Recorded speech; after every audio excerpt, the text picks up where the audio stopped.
Hello guys, nkuko nabasezeranyije no kwanga abantu muri comment batubwiye ngo tuzakorera filime bita Fate Chooses You cyase tuzabwe niba yasohotse. Guys, no kwanga ukuntu bimeze. Fate Chooses You yageze hanze, bakakanya hari episode 12 nizo zimaze kugera hanze bazikora. Nkuko mwagiye nyine mwidusaba cyase nkuko ninababwiye muri video iheruka, abantu mwagiye mukomeza kwandika comment muvuga ngo komeza ukora ibiganiro. Benshi ntago muri kujya mubyishimira kuko ngenda ndeba ahantu muri mukageza video, benshi ntago muri kurenza ku munota umwe, kanabwiye ngo mujye mwihangana tureze ku munota tugere kuri 2, ariko nta kundi. Ngo Fate Chooses You ni filime nziza, ni filime nziza. Mbende mbambabwiye uburyo nyine wenda kuri episode ya mbere byatangiye n'uburyo isa nkahe ahantu igeze, ariko none ntago napfa kubabwira kereka nimuza kubinsa muri commentaire mukambwani wagitunyuramo muri rusange kugira ngo wenda mugire n'ishyushyu yo kuza kuyimbaza cyase kwishakira kwa DJ.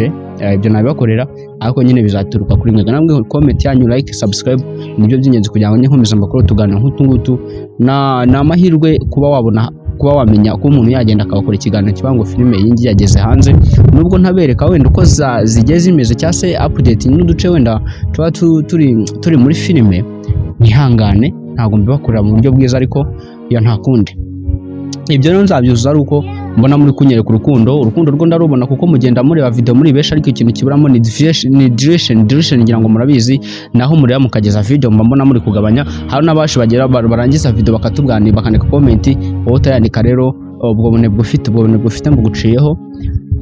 Icy'ingenzi ni ukubabwa ko Fate Chooses You tugeze kuri episode ya 12. Namushaka ko nihasohoka izindi babwira mwandike comment hasi, reka tureka gutinza videos. Sawa rero murakoze cyane.